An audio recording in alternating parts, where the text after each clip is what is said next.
এখন আমি মাখছি রাতের জন্য আটা। রাতের জন্য হবে গরম গরম রুটি আর নরম নরম বেগুন ভাজা।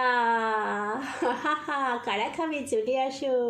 কিরকম অসভ্য লোকজন বাড়ির গেটের সামনে ময়লা ফেলে গেছে, আর পুকুরে কি করেছে ময়লাগুলোকে। খেলায় না পড়লে বিড়াল গাছে ওঠে না, একটা কথা আছে না? আমার অবস্থা হচ্ছে তাই। এত খিদে পেয়েছে, দোকানে গেলাম কী খাবো, বাবুজি কেক নিয়ে চলে এলাম। বাবুজি কেক খেতে আমি একদম ভালোবাসি না, কিন্তু এত খিদে পেয়েছে আর কিছু করার নেই। আর কিছু চোখের সামনে পেট ভরার মতন খাবার দেখতেও পাচ্ছি না। মুদিখানা দোকানে আর কি পেট ভরা খাবার পাওয়া যাবে, তাই না? তাই এটাই এখন খাচ্ছি। কারা ভালোবাসো? আমার বর তো ভীষণ ভালোবাসে বাবা। এটা খেয়ে যাবো রান্নাঘরে।